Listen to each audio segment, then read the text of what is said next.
क्या आप अपनी आत्मा से अपने शरीर को देख सकते हैं? शरीर से निकलकर आत्मा में होने पर क्या महसूस होता है? क्या आपकी आत्मा दोबारा शरीर में जा सकती है? नए मसीही में क्या अधिकार होते हैं? आज जिस इंसान के बारे में हम बात कर रहे हैं, उसका शरीर तकरीबन 2 हिस्सों में कट चुका था, पर अब उसका खुद का चुनाव था कि वे जिएगा या मरेगा। ब्रूस वैन नाटा का बचपन बहुत मुश्किलों से भरा हुआ था। उन्हें बहुत मारा पीटा जाता था। वे समझते थे कि उन्हें कोई भी प्यार नहीं करता और इस कारण वे बहुत दुखी रहते थे। वे कभी चर्च नहीं गए थे। फिर एक दिन उनके दादा दादी उन्हें चर्च लेकर गए, जहां उन्होंने संडे स्कूल अटेंड किया। उसमें संडे स्कूल टीचर ने बच्चों को बताया कि प्रभु यीशु मसीह उनसे कितना प्यार करते हैं। उन्होंने उन्हें बाइबल में लिखी उस बात के बारे में बताया जब यीशु मसीह बच्चों के साथ थे और उन्हें मिल रहे और गले लगा रहे थे। उसके कुछ समय बाद वे अपने घर पर बिस्तर पर पड़े रोने लगे। उन्हें अपने आप में शर्मिंदगी, डर और बहुत अजीब सी बातें महसूस होने लगी। उस समय उन्हें संडे स्कूल के टीचर की बताई बातें याद आई। ब्रूस उस समय ये विश्वास करते थे कि उन्हें कोई कभी प्यार नहीं करेगा। फिर उन्होंने उस समय कहा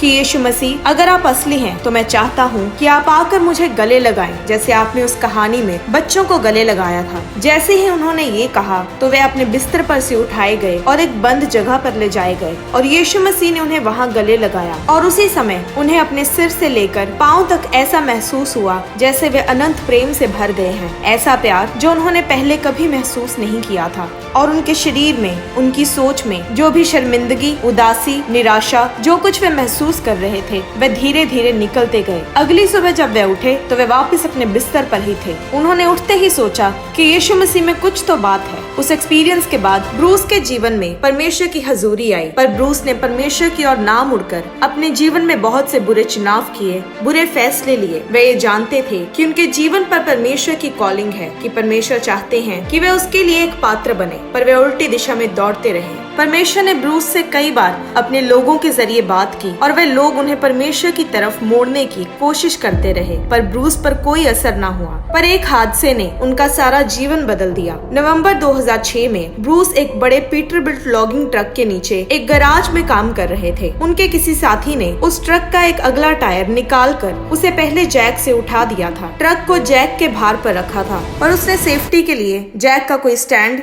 या और कुछ भी इस्तेमाल नहीं किया था। ब्रूस ये जानते हुए भी उस ट्रक के नीचे चले गए। वे उस ट्रक के अगले एक्सल के नीचे काम कर रहे थे, जो कि उस ट्रक का सबसे निचला हिस्सा था। अगले एक्सल पर तकरीबन 5-6 हजार किलो भार होता है। ब्रूस ने अपने एक सहकर्मी को ट्रक में जाकर उसका इंजन बंद करने को कहा और जब उसने ऐसा किया तो वह ट्रक थोड़ा सा हिला और उस जैक पर से फिसल गया जिसके सहारे उसे रखा हुआ था, और वह पूरा भार जो 5-6 हजार किलो का था वह पूरी तरह से ब्रूस के शरीर पर गिर गया, जो उस ट्रक के नीचे काम कर रहे थे, और उनका शरीर बीच में पूरी तरह से कुचला गया। और उसी समय उनके मुंह से खून बाहर आने लगा और ब्रूस ने उसी वक्त चिल्लाकर पुकारा कि प्रभु यीशु, मेरी मदद कर। ब्रूस ने ऐसे 2 बार पुकारा। फिर ब्रूस ने नीचे देखा तो उस एक्सल और जमीन में सिर्फ 1 इंच का फासला था, यानी उनकी रीढ़ की हड्डी तक भी दब चुकी थी। यानी उनकी तिल्ली, आंतड़ियां, अग्न्याशय यानी पैंक्रियास सब पूरी तरह से चूर हो गए थे। उनकी रीढ़ की हड्डी में नंबर 4 और नंबर 5 भी टूट गए थे। 5 जगहों पर उनकी खास नसें जो दिल से शरीर के अंगों में खून लेकर जाती हैं, वह भी टूट गई थी। ब्रूस जोर जोर से चिल्ला रहे थे और मदद के लिए पुकार रहे थे। वे लगातार बहुत कमजोर महसूस करने लगे, जैसे वे सदमे में जा रहे हों। वे अपने साथी को उन्हें बाहर निकालने के लिए पुकारने लगे और उसने ब्रूस को ट्रक के नीचे से निकाला और उन्होंने मदद के लिए इमरजेंसी नंबर डायल किया। फिर वहाँ काम कर रहे सब लोग ब्रूस के पास आने लगे और उससे सवाल करने लगे। ब्रूस धीरे धीरे कुछ बोलने लगे। वे कुछ साफ नहीं बोल पा रहे थे और उसी वक्त उनकी धड़कन रुक गई और वे मर गए। जब ऐसा हुआ तो ब्रूस की आत्मा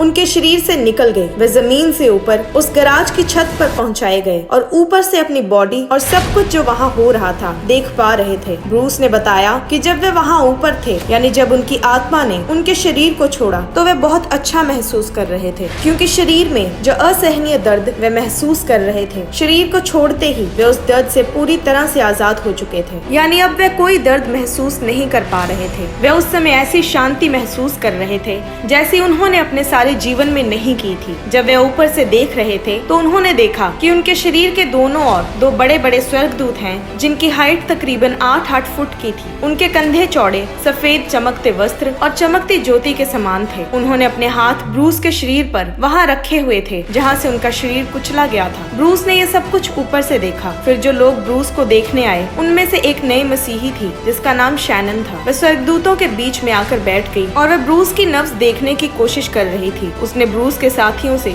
उनका नाम पूछा और वह ब्रूस के मुंह पर थपथपाकर उनका नाम पुकार कर उन्हें आंखें खोलने को कहने लगी। और जब वह ऐसा कर रही थी तो ब्रूस की आत्मा उनके शरीर में वापस आने लगी। तभी उनका दिल फिर से धड़कने लगा और उसके साथ ही वह दर्द भी वापस उनके शरीर में आ गया जो उस ट्रक के गिरने के कारण उन्हें पहले महसूस हो रही थी। ब्रूस फिर सोचने लगे कि नहीं, मुझे ये दर्द नहीं चाहिए। जैसे ही उन्होंने ये फैसला लिया तो उसी समय उनके दिल की धड़कन फिर से रुक गई और उनकी आत्मा उनके शरीर से फिर से निकल गई। तब उन्हें एक सुरंग दिखी जो उस गैराज की छत से बाहर जा रही थी, जिसके अंत पर रोशनी थी। और ब्रूस उस सुरंग में चले गए और वह उस रोशनी की तरफ जाने लगे और वह जानते थे कि उस सुरंग के अंत पर स्वर्ग है। जैसे वह ऊपर जा रहे थे उन्हें उस औरत की आवाजें सुनाई देने लगी जो चिल्ला रही थी कि वापस आ जाओ। जैसे ही उन्होंने ये आवाजें सुनी वह वहाँ पर रुके और सुरंग से वापस गैराज की तरफ खींचे चले जाने लगे। यानी एक नए विश्वासी में भी इतनी सामर्थ थी। परमेश्वर में हम सचमुच सामर्थी हैं। ब्रूस की आत्मा फिर से उनके शरीर में आ गई। उसी के साथ ही वह दर्द फिर से उनके शरीर में आ गई जो पहले थी। वह जितनी शांति पहले महसूस कर रहे थे शरीर में आते ही वह दर्द में बदल गई। पर उस समय परमेश्वर ने उनसे बात की कि अगर तुम जीना चाहते हो तो तुम्हें लड़ना होगा और यह लड़ाई मुश्किल होगी। परमेश्वर ने ये बात ब्रूस से बड़े धैर्य से कही और उसके आगे चुनाव रखा। जैसे परमेश्वर हमें चुनाव करने की खुली इच्छा देता है। पर ब्रूस को इतना दर्द हो रहा था कि उन्होंने उसी वक्त इनकार कर दिया और ना जीने का फैसला किया। फिर वह तीसरी बार अपने शरीर को छोड़ गए और उनके दिल की धड़कन फिर से रुक गई और वह फिर उसी सुरंग से ऊपर जाने लगे और उन्हें फिर से उसी औरत की आवाजें आने लगी। उन्होंने कहा कि जैसे कोई भी नया मसीही जोश से भरा होता है, वह लगातार प्रार्थना कर रही थी और चिल्ला रही थी कि ब्रूस वापस जीवित हो जाएं। और उसके बार बार बोलने के कारण, चाहे वे अभी सिर्फ 2 महीने की नई विश्वासी थी, ब्रूस बार बार जीवित होते जा रहे थे। जब ब्रूस तीसरी बार जीवित हुए तो वे उस औरत के साथ बिल्कुल भी खुश नहीं थे, क्योंकि वे उस दर्द से आजाद होना चाहते थे। एक विश्वासी होने के नाते वे औरत इतनी सामर्थ रखती थी कि ब्रूस बार बार जीवित हो रहे थे। जब ब्रूस ने आंखें खोली तो उस औरत ने उनसे कहा कि तुम जीवन और मौत के बीच में खड़े हो। तुम याद करो कि तुम्हें किसके लिए जीवित रहने के लिए लड़ना है, कि तुम्हारी कोई पत्नी या बच्चे हैं। तब ब्रूस जानते थे कि उस औरत के जरिए परमेश्वर उनसे बात कर रहे थे और उन्हें उनकी पत्नी और 4 छोटे बच्चों के बारे में याद करवा रहे थे। ब्रूस अपने लिए तो जीवित नहीं रह पा रहे थे, पर वे उनके लिए जरूर जीवित रहना चाहते थे। फिर ब्रूस ने उनके लिए जीवित रहने का फैसला किया। तब वहाँ पर एम्बुलेंस आई और उन्हें हॉस्पिटल में ले जाया गया।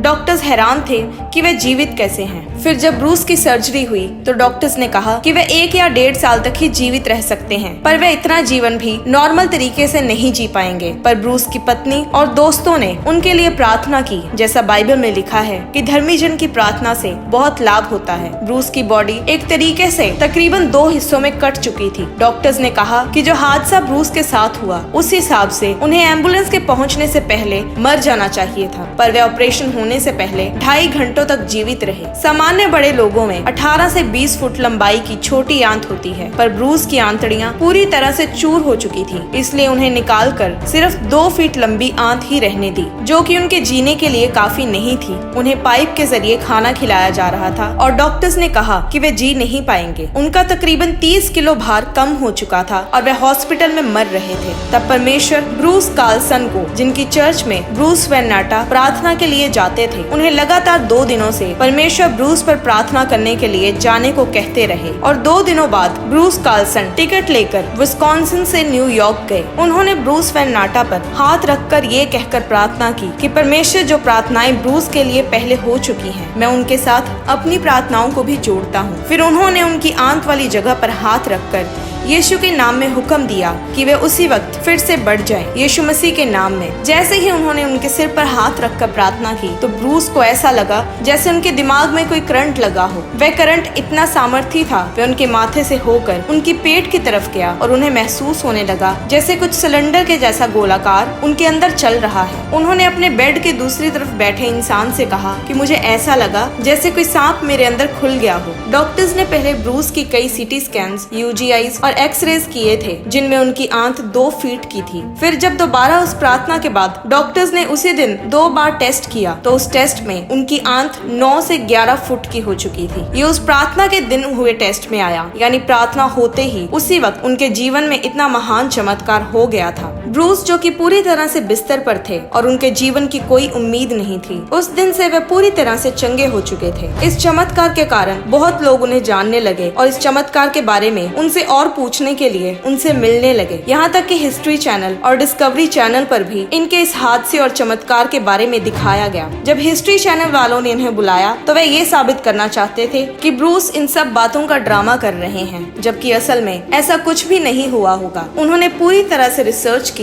उन्होंने कहा कि वे अपनी आत्मा के द्वारा शरीर को नहीं देख सकते और ना ही उनके स्वर्गदूतों को देखने की बात को माना, क्योंकि वे इन चीजों में विश्वास नहीं करते। पर जब उन्होंने ब्रूस की मेडिकल रिपोर्ट्स देखी और चेक की कि 5 नाड़ियां जो दिल से शरीर के बाकी अंगों में खून लेकर जाती हैं, वह भी टूट चुकी थीं। कोई भी और इंसान इस दुनिया में ऐसे हादसे के बाद जीवित नहीं रह सकता था। और आंत का अपने आप बड़ा हो जाना, यानी मेडिकल रिपोर्ट्स को देखकर हिस्ट्री चैनल वालों को ये मानना पड़ा कि ये कोई बड़ा चमत्कार है जो कि डॉक्टरी तरीके से समझाया नहीं जा सकता। फिर एक दिन ब्रूस को एक चर्च में भी बुलाया गया। वह एक ऐसा चर्च था जिसमें लोगों ने ज्यादा चमत्कार नहीं देखे थे। परमेश्वर ने ब्रूस को वहाँ प्रार्थना करने को कहा और उन्होंने वहाँ लोगों को प्रार्थना के लिए आगे बुलाया और लोग तरह तरह की बीमारियों से आजाद हुए। उस एक्सीडेंट के हादसे के बाद वह परमेश्वर की बुलाहट में आगे बढ़ने लगे और उन्होंने परमेश्वर की सेवा करनी शुरू की और स्वीट ब्रेड मिनिस्ट्रीज की स्थापना की। आज उस मिनिस्ट्री के द्वारा वे अनगिनत लोगों को परमेश्वर के राज्य और उसके किए चमत्कार की गवाही दे चुके हैं। लोग उनकी गवाही और प्रार्थनाओं के द्वारा विश्वास में बढ़ते हुए परमेश्वर के करीब होते हैं और ब्रूस भी अब अपने जीवन से बहुत खुश और संतुष्ट है। ब्रूस ने बताया कि परमेश्वर में एक संतुष्ट, चमत्कारों से भरा, जयवंत जीवन जीने के लिए और परमेश्वर के वचन को अपने जीवन में पूरा होते देखने के लिए ये जरूरी है कि आप परमेश्वर को अपने जीवन का उद्धारकर्ता, बचाने वाला, यानी अपने जीवन का मालिक बनाएं। लोग चाहते हैं कि परमेश्वर उन्हें बचाए, पर उसे अपना मालिक नहीं बनाना चाहते,